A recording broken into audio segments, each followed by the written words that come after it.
Hey there everyone, it's Yaken here from Training Ground.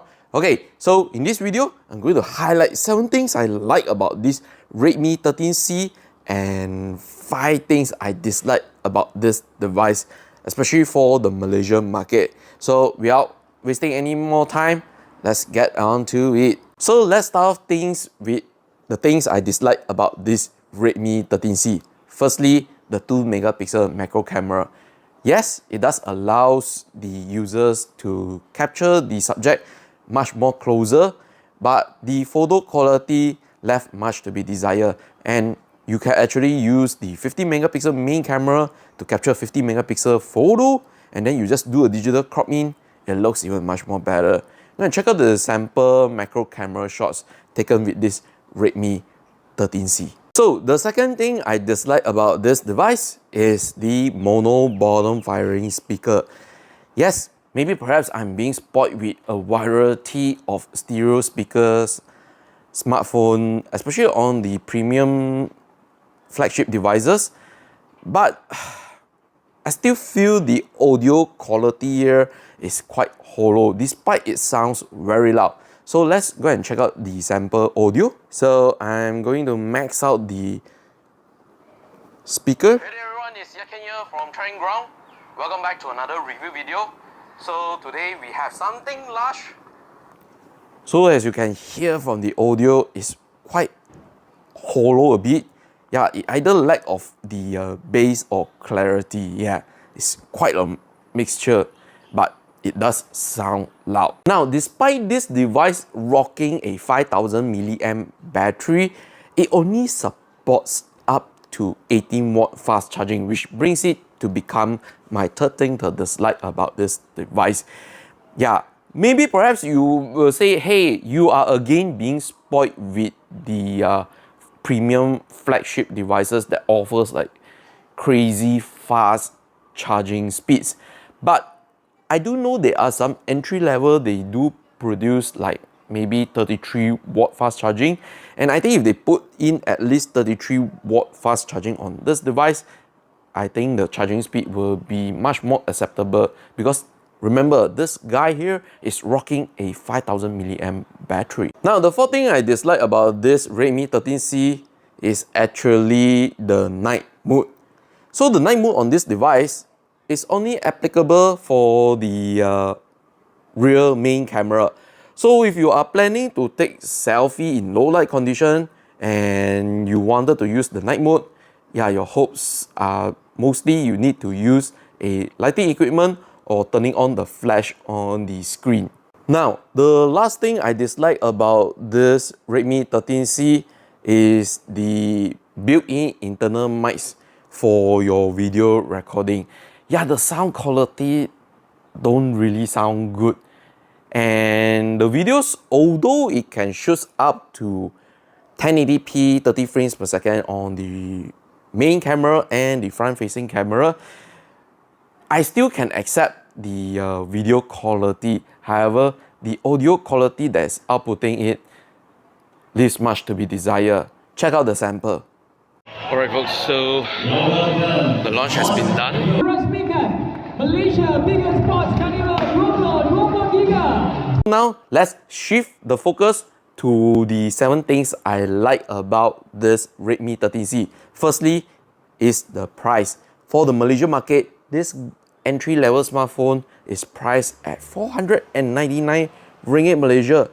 Also, you get to choose up to 4 colors. So this is the midnight black, and the other 3 colors are navy blue, clover green, and glacier white. So the second thing I like about this Redmi 13C is the internal specification. Powering this device is the MediaTek Helio G85, and paired along with 6 gigs of RAM is good enough for day-to-day usage and also light gaming. However, I don't recommend you to get this device just to play games like Genshin Impact, because it will going to struggle a little bit and you need to lower the settings in order to run it smoothly. Now, despite this device only comes in 128 gigabytes of internal storage. The third thing I like about this Redmi 13C is the option to expand the storage up to 1 terabyte. Yeah, check it out. So if you are going to put in a lot of photos, videos, or perhaps music on the go, yeah, this device is the perfect companion for you, especially for those who are going for a long trip. So the fourth thing I like about this Redmi 13C is the large display. This 6.74 inches LCD display supports up to 90Hz refresh rate, which I think is pretty awesome. And check out how smooth it performs when you are scrolling around on this device. Also, for the screen brightness, it can go up to 600 nits of peak brightness. And the display, it is protected with Corning Gorilla Glass. So the fifth thing I like about this Redmi 13C is the 50 megapixel main camera. Despite it has some shortcomings, which I will elaborate more later, it still produces good photo. Though I noticed that most of the time the photos are a little bit overexposed. So you need to dial down the exposure on the camera itself, and then you will most likely get very good quality photos. And also the colors might be tend to sometimes leave much to be desired, but I think if you're someone that gives a little bit time to edit the photos, it do produces nice photos for your social media uploads, or maybe perhaps sending via WhatsApp as well. And also, if you want to take 50 megapixel photos, yes, this device actually allows it, and the photo look even better, especially if you love to do a lot of digital crop zooming. This device does it quite good, to be honest. As for low light condition photography, yes, the main camera is going to suffer with some noises. However, you can use LED flash or the night mode to assist in improving the low light shots. So the next thing I like about this Redmi 13C is the 5000 mAh battery. With this battery, you are guaranteed to, at the very least, to last you throughout the day for simple daily usage. And yes, if you are a heavy user, do expect to top up the battery even much more earlier. But for me, I don't think a lot of people are going to be heavy stressing on this device, and I'm safe to say that this device is able to last you throughout the day. And if you really need to go to the extreme, you can change the battery setting and go to the ultra battery saver. And over here, it says it can go up to 82 hours on standby. So I think that is truly amazing battery life for this device.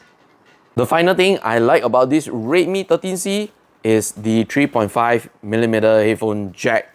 So if you don't like the speaker sound, you can use your wired headphone to improve the audio immersiveness. Time to wrap up this review video with my final verdict on this Redmi 13C. So this device is actually a good entry-level smartphone package. It packs so many valuable features such as a large display, 5000 mAh battery, a 3.5mm headphone jack, and also a 50 megapixel main camera. You really hardly want to demand more from this device. However, if you're someone like me that is so used to all the flagship features, yeah, you might be nitpicking a lot of the things that it can deliver for the users. For me, the overall phone experience is perfect for those who need a smartphone for their simple day-to-day tasks like gaming, like entertainment. This is the device for them. And I highly recommend this device for university students or maybe someone in the primary school, secondary school, this device is going to be perfect for them. And also for those senior citizens as well, because the large screen is going to benefit them to look onto the screen. And also, lastly, I would recommend this device for those who are actually looking for a second smartphone. This is going to be a perfect one, especially for those who wants to get a second phone for work purposes. So for my personal rating on this Redmi 13C, I'll give it a solid 7 out of 10. Definitely, you can't complain much for this device asking 499 ringgit Malaysia. And also right now, because this device is already been several months, you can actually get the device a little bit more cheaper from the recommended retail price of 499 ringgit Malaysia. So go and check out for the deals for this device, especially in Malaysia. And I think it's a really good value buy entry-level smartphone you can get for the Malaysian market. With that said, I'm gonna end the video over here. Special shout out thanks to Xiaomi Malaysia for providing this sample review unit for review purposes. However, there's no cash compensation or whatever. Therefore, there is no creative input, no final approval is needed for this review video. Hopefully you guys learn about that. All the opinions are based for after several months of using this device. And yeah, again, really appreciate Xiaomi for providing the device for review purposes. And if you like this review video, please do make sure go and subscribe to the YouTube channel, because it does help a lot for us to get more review units out there for you to know more in depth about this device and my opinion on the device itself. And much appreciate if you follow and subscribe to the YouTube channel and our social media pages. And last but not least, head to the website, read all the latest articles, launches in Malaysia and internationally as well. With that, I'm gonna sign off. Yaken here once again. I'll see you guys on the next content. Bye.